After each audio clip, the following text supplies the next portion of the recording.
Hello दोस्तों, आपके अपने YouTube चैनल चलिए जानते हैं इंडिया में बहुत बहुत स्वागत है दोस्तों। और आज हम बात करने वाले हैं किसानों के ऊपर। तो जैसा कि आप लोग जानते ही हैं कि गवर्नमेंट कुछ ऐसे बिल पास कर रही है शायद जिसमें किसानों को फ़ायदा हो सकता है, और विपक्ष को ऐसा लगता है कि ये पूरी तरीके से बेकार है और इसमें पूरा पूरा घाटा किसानों का ही है। तो वो अपना विरोध प्रदर्शन भी कर रहे हैं। तो दोस्तों, अब आप बात कर लेते हैं कि जो विरोध कर रहे हैं उनमें किसान हैं भी कि नहीं। तो दोस्तों, वहाँ पर किसान नहीं मिलेंगे। किसान आपको खेत में ही मिलेगा और वो खेती ही कर रहा होगा। उसको सिर्फ और सिर्फ अपनी उपज और उपज को बेचने के लिए सही कीमत की ज़रूरत होती है ताकि उसको कोई नुकसान ना हो। लेकिन आज देश में सभी किसान नुकसान झेल रहे हैं, चाहे वो किसकी वजह से झेल रहे हैं। हो सकता है सरकार इसमें कुछ ऐसी चीज़ें ला रही है जिससे किसानों को फ़ायदा होगा, बिचौलिए हटेंगे और जो सड़कों पे बैठे बिचौलिए हैं वो भी हटेंगे। तो दोस्तों, किसानों को अगर कोई गुमराह कर रहा है तो वो बिचौलिए ही हैं। सरकार जो नियम लाई है उसको पहले समझ लेना बहुत ज़रूरी है और किसान इस चीज़ को समझ भी रहा है।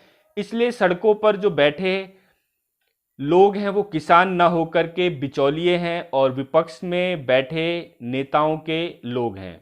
तो दोस्तों, मैं भी एक किसान का लड़का हूं और मुझे भी पता है कि क्या खेती करके लाभ मिल रहा है। तो दोस्तों मैं किसी सरकार के विरोध में नहीं हूं या किसी सरकार के पक्ष में नहीं हूं।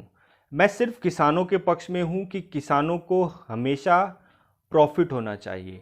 तो दोस्तों, क्योंकि आज की डेट में जैसा कि अगर किसान भाई ये वीडियो देख रहे हैं तो वो ज़रूर कमेंट करें कि उनको कितना लाभ होता है गेहूं की फसल में, धान की फसल में या किसी भी फसल में। क्या उनको सही कीमत मिल पाती है मंडी से?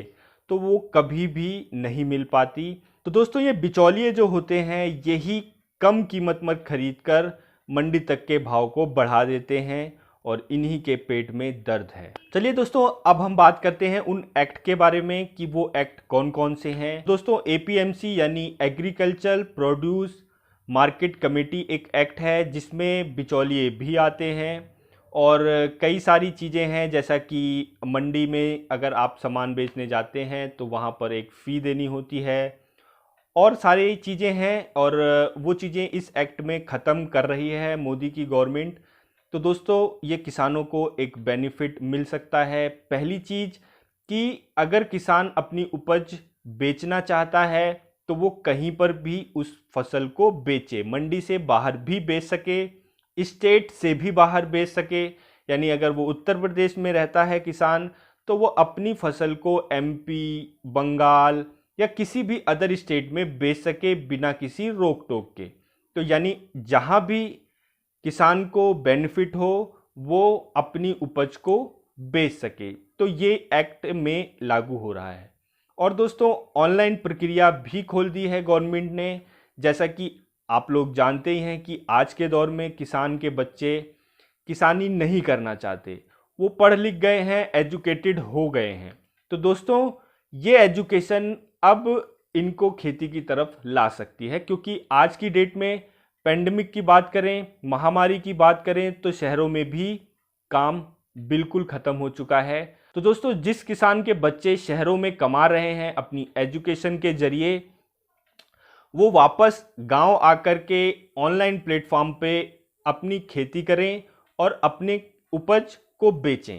तो दोस्तों, ये एक प्लेटफॉर्म बना दिया है सरकार ने और ये एक्ट में लागू किया है कि आप अपनी फसल को ऑनलाइन भी बेच सकेंगे और ज़्यादा से ज़्यादा मुनाफा कमा सकेंगे। तो दोस्तों, ये कई सारे बेनिफिट गवर्नमेंट इस एक्ट में ला रही है, बिचौलियों को ख़त्म कर रही है। यानी अगर आप या किसान कोई भी फसल को पैदा करता है, चाहे वो प्याज हो, चाहे वो टमाटर हो, चाहे वो गेहूं हो, चाहे वो धान हो, उसकी सही कीमत उसको मिल सके और जो ग्राहक है उसको भी कम कीमत पे सामान मिल सके, ये बिचौलिए हट जाएं। तो दोस्तों, इसमें होता ये है कि किसान द्वारा लिया गया अनाज सस्ता होता है और जब ग्राहक तक वो पहुंचता है तो उसकी कीमत 2 गुना हो जाती है। तो ग्राहक को भी वो चीज़ें महंगी पड़ती हैं, किसान को अपनी उपज की ढंग की कमाई न मिल पाने के कारण उसके बच्चे भी किसानी से दूर भागते हैं। तो ये चीज़ें हटेंगी, रोजगार भी मिलेगा किसानों को और किसानों के बच्चों को भी प्रॉफिट होगा। तो दोस्तों, ये एक अच्छी पहल है किसानों के लिए, किसानों की कमाई के लिए एक जरिया है जो कि इस एक्ट में उनको प्रॉफिट ही देगा। अब बात करेंगे कॉन्ट्रैक्ट फार्मिंग की। तो दोस्तों, कॉन्ट्रैक्ट फार्मिंग वो हो गई, यानी एक कॉन्ट्रैक्ट दे दिया गया किसी कंपनी या किसी बड़ी कंपनी, होटल, ऐसे कई लोग हैं जो डायरेक्ट किसान से सामान लेना पसंद करते हैं, उनको एक सही कीमत देते हैं और उनको एक अच्छी चीज़ें, अच्छी उपज मिलती है। तो कॉन्ट्रैक्ट फार्मिंग में ये होगा कि अगर मान लीजिए कि अगले साल किसी होटल वाले को या किसी कंपनी को प्याज चाहिए, किसान से प्याज चाहिए, तो वो आज ही एक कॉन्ट्रैक्ट साइन कर देगा कि भाई 50 रुपये किलो के हिसाब से हमको प्याज चाहिए, चाहे कीमत 100 रुपये किलो हो जाए और चाहे 5 रुपये किलो की कीमत हो जाए, हम आपसे ये 50 रुपये में ही खरीदेंगे। अब इससे होगा क्या कि किसान को भी पता है कि मुझे कितनी उपज करनी है, मेरी कितनी लागत है और मैं इसको कितने में बेचूंगा अगले साल, यानी उसको अगले साल का प्रॉफिट एंड लॉस सब पता चल जाएगा, उसको नुकसान नहीं होगा, वो हमेशा फ़ायदे में ही रहेगा। और दोस्तों, जो ये महंगाई होती है, 100 रुपये किलो तक जो प्याज जाती है, वो भंडारण के वजह से जाती है, और ये जो भंडारण करता है, ये जो जमाखोरी करते हैं, वो होते हैं बिचौलिए।